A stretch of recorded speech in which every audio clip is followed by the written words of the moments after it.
गांव देहात में आज भी बहुत लोग मिट्टी के चूल्हे पर खाना पकाकर खाते हैं, लेकिन शहरीकरण के कारण मिट्टी के चूल्हे की जगह गैस वाले चूल्हे ने ले ली है। इसलिए आज मैं आपको दिखाऊंगा कि इस चूल्हे को फैक्ट्री में कैसे बनाया जाता है, जिसको बनाने के लिए सबसे पहले स्टील के रोल को इस बड़ी सी मशीन के ऊपर फिक्स किया जाता है। फिर यहाँ से रोल आगे निकलता रहता है, जहाँ पर ये 4-5 रोलर से होकर गुजरता है, जहाँ पर इन रोलरों का काम होता है कि अपनी शीट को बिल्कुल सीधे करते रहना। इसके बाद ये मशीन में आगे जाता है, जहाँ पर इसकी कटिंग की जाती है। इसके बाद इसको अगले प्रोसेस में भेजा जाएगा, जहाँ पर इसके अंदर किनारे काटे जाएंगे, जहाँ से इसको मोड़ने में आसानी हो सके। फिर जब इसके कोने काट दिए जाते हैं, इसको आगे भेजा जाता है, जहाँ पर इसके अंदर छेद किए जाएंगे। मैं आपको बता दूं, इसके अंदर 2 छेद किए जाएंगे, क्योंकि अभी अपना 2 बर्नर वाला यहाँ पर चूल्हा बनाया जा रहा है। फिर छेद करने के बाद इसको आगे भेजा जाएगा, जहाँ पर इसके बाहर वाले किनारों को अंदर की तरफ मोड़ा जाएगा, ताकि इसके जो नुकीले कोने होते हैं वो अंदर की तरफ मुड़ जाएं। फिर यहाँ से इसको वेल्डिंग प्रोसेस के लिए भेजा जाएगा। तो देखिए, एक एक करके यहाँ पर जितनी भी अपनी शीट थी वो एक जगह रखी जा रही है। फिर यहाँ पर वेल्डिंग मशीन के पास लाया जाता है, जहाँ पर इसमें वेल्डिंग की जाती है। तो देखिए, भैया जी ने अपने चारों कोनों को बढ़िया तरीके से मोड़ा है और उसके बाद इस पे वेल्डिंग की सहायता से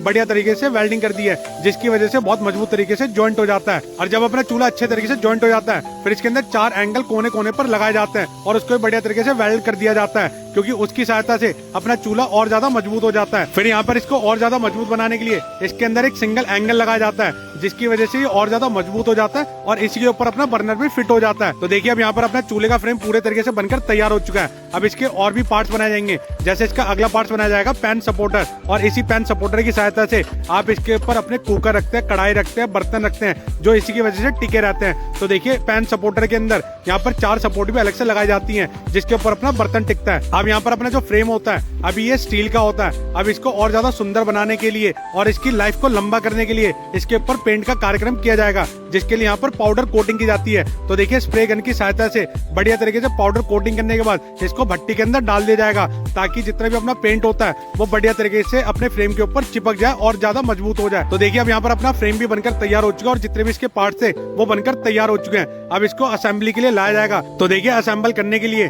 सबसे पहले जो अपनी आइटम लगाई जाती है वो होता है मिक्सिंग ट्यूब, और इसी मिक्सिंग ट्यूब का काम होता है कि जब आप गैस का पाइप लगाते हैं, इसी पाइप के थ्रू यहाँ पर सारी गैस फ्लो होती है, जो अपने बर्नर तक गैस पहुंचाती है और वहीं से उसके अंदर यहाँ पर आग जलती है। तो देखिए, मिक्सिंग ट्यूब को अच्छी तरीके से लगाने के बाद इसके ऊपर बर्नर फिट किए जाएंगे। उसके बाद इसका ऊपर वाला ग्लास लिया जाता है, जिसके ऊपर सबसे पहले यहाँ पर ब्रांडिंग की जाती है, और ये अपना टफन ग्लास होता है, जो कि बहुत ज्यादा मजबूत होता है, जल्दी से टूटता फूटता नहीं है। तो देखिए, शीशे को भी बढ़िया तरीके से इसके ऊपर सेट कर दिया जाता है। उसके बाद इसके ऊपर ट्रे लगाई जाती है, जिसकी सहायता से कोई भी अपना लिक्विड पदार्थ होता है वो गैस तक नहीं पहुंच पाता, ऊपर ही रह जाता है। तो देखिए, अपना चूल्हा हो चुका पूरे तरीके से बनकर तैयार। अब इसकी टेस्टिंग की जाएगी। तो टेस्टिंग करने के लिए यहाँ पर इसके ऊपर ब्रास का बर्नर रखा जाता है। तो देखिए, यहाँ पर गैस को जलाकर देखा जाएगा कि अपनी गैस बढ़िया तरीके से काम कर रही है या नहीं कर रही है, और इसके बाद इसको पैकिंग के प्रोसेस के लिए भेजा जाएगा। तो देखिए, पैकिंग करने से पहले यहाँ पर इसकी और ज्यादा टेस्टिंग की जाती है, जिसके लिए सबसे पहले यहाँ पर पैन सपोर्टर रखा जाता है और अपने बर्तन को रखकर चेक किया जाता है कि बर्तन अपना हिल डुल तो नहीं रहा और गिर तो नहीं रहा। और इसके बाद इसको साफ सफाई के लिए भेजा जाएगा,